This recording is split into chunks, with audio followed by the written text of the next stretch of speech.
Hey guys, it's Nina. Welcome back to my channel. Welcome if you're new. So I wanted to do a follow-up to the video I did a few weeks ago on my experience with Dave Ramsey. I talked about how I did his total money makeover for 6 months. I was in baby step 2 of the process. If you don't know what the baby steps are, I will link to them below. So I'm happy to announce that I am starting a new channel that is going to be all about my financial journey, my journey of getting to debt freedom on the Dave Ramsey plan. So I will link to that below. And if you're interested in following me on that journey, I strongly suggest that you go to the channel. I don't have any videos on there yet. I will be doing them soon. This channel is just about my hair and my life and some other things. And the financial journey is very specific, and there's so much more that I can pull from that thread, so I want to take that somewhere else. It's called Sweet as Money. I'll be doing budget planning, talking about my mistakes with credit cards, doing grocery hauls for one,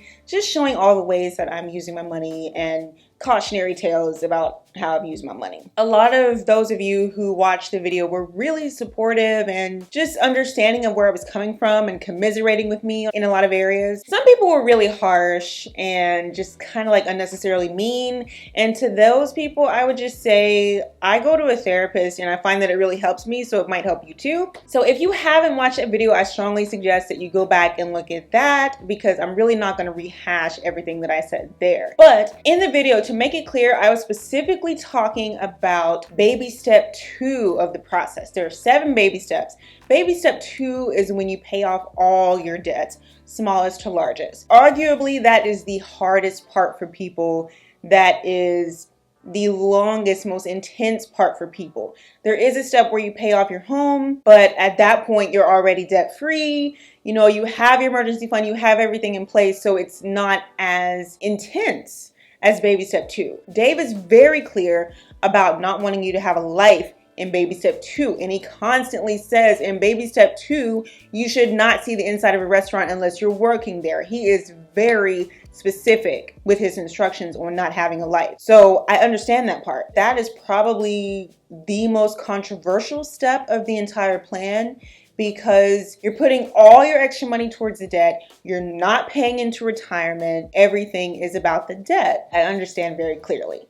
Thank you. So I did that video during the holidays. I was off work for basically 2 weeks. I was just at this point where I felt like I had worked really hard for the past several months, and I just wasn't doing little things that I wanted to do for myself. And I just felt like, I'm not going to devote my entire life to paying off debt. Now, my total plan to pay everything off, be totally debt free, was 2 years. And no, that's really not a lot of time in the grand scheme of things. One important thing that I meant to say that would have given a lot of context to some of my feelings in the first video is that I have lupus, which is a chronic autoimmune condition. I'm 33 and I'm interested in having children at some point. Just for my health and all that, it's gonna be best for me to do it sooner rather than later. And the concern with me devoting 2 years of my life to paying off debt was just, how is that going to affect my ability to be a mother at some point? But I also do know that putting myself in a debt-free position is going to be best no matter what, whether it rains or shines. Whatever goes on with my health, whether I have a child, being debt-free is only going to help that. So it's really just about getting around the anxiety of being in this precarious position in my life and knowing that there are things that I want and just having to make certain sacrifices. And that is actually something that I'm working on with my therapist, just focusing on what's happening right now. Because what's happening right now is that I'm healthy. I'm able to work 60 hours a week. I'm able to do a lot to prepare myself for the future. I'm single right now. I don't have any dependents except my plants. I got a whole bunch of plants. But I am in a good place in my life where I can really make some changes. And I also do feel mature in a lot of ways that I didn't necessarily feel, when I was in my 20s. So I'm grateful for that. And I'm not going to sit here and act like, oh my gosh, I'm ancient and time's up for me and I'm never going to have the things that I want. Because really, I don't want to live a fear-based life. I think, regardless of your beliefs, your faith, or whatever, living in fear constantly is not good for you. And I don't think that you have to be debt free to have children, because really, like, who is actually debt free and has kids? Like, I'm not looking at it as a prerequisite to having kids, but it's more so that I have the time to do it, honestly. So why not do it? I really think that the holidays were having a big impact on my mindset, just not really feeling motivated to go full force, gazelle intensity, scorched earth. After the new year hit, it was kind of like, it was weird. It was just like a switch went off, a switch flipped, and all of a sudden I was ready to work again. I was ready to, to jump back in, because the thing is, I really did enjoy the work. I talked about in the first video how I was doing Uber Eats, working 60 hours a week, and I actually did enjoy it. It was very energizing. It was tough. I'm not gonna act like every day was just amazing, but it was very rewarding, like seeing the progress that I was making. And so after the new year hit, it was just like, you know what? I think I can do this again.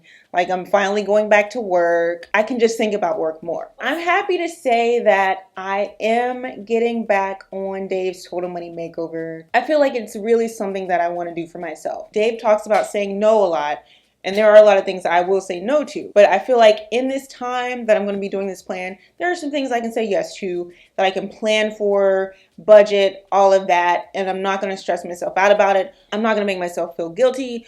I'm not going to kill myself to try to pay off my debt, because ultimately I want to be here to enjoy it, enjoy the debt-free lifestyle. Just make sure that I take a step back whenever I feel stressed, because I felt like that was something that I didn't really do in those 6 months. Just take a step back for a second. I felt like I had to work constantly. And for some people that works. I love to work, but I still need time to rest. So let me talk a little bit about where I am today. So as of right now, I have about $48,000, and that includes student loans, a car note, credit cards, and tax bill. Please, please, please pay your taxes first. A lot of people are in the mindset that, oh, I'm giving up, 25 to 30%. No, you're keeping 75%, okay? And the next debt in my snowball was to pay off my car note. So in December, my car note was a little under $5,000, and I paid about half of that, but I decided that I wanted to get Invisalign. It's something that I've wanted for years, and I've always just talked myself out of it because of the price, but then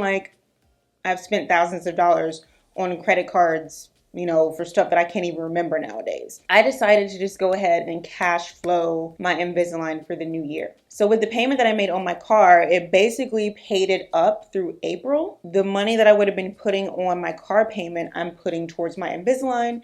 That's how I'm cash flowing it. And I have a whole plan to pay off the Invisalign by March. So I'll pay that off, and then in April, I will jump back to paying off the car. And then in April, I'll jump back to paying off the car. The maturity date for the car is October. If I jump back to paying it off in April, I will still be paying it off early. And also, I just want to make a little note about using credit cards to get points and rewards and all that kind of stuff. Some of you asked me, why would I use a credit card if I had the cash? And that was the answer, so that I could get cash back. Cash back is a joke, okay? And this is what Dave talks about. Let's be real, this is what he talks about. Nobody ever gets rich off their credit card rewards, airline miles, whatever. So I had to make a down payment on the Invisalign, which was $23.25. I had the cash, so I said, let me just go ahead and put this on the card so that I can get the cash back from this. It should be pretty nice, right? The total cash back for a $2,325 transaction was $40, less than 1%. In the grand scheme of things, I will not be doing that anymore because it's just really not worth it. And before y'all attack me in the comments, I know this is what Dave talks about. And it's not a matter of me trying to beat the system or trying to game the system, but it was just me thinking, okay, well, I already have cash. I know I'm paying this off. Let me go ahead and get the extra cash. But really, it's just not worth it. So that is all for this video. Thank you so much for watching. Once again, I hope you will follow me on that channel. I will link to that below. And thank you so much for watching.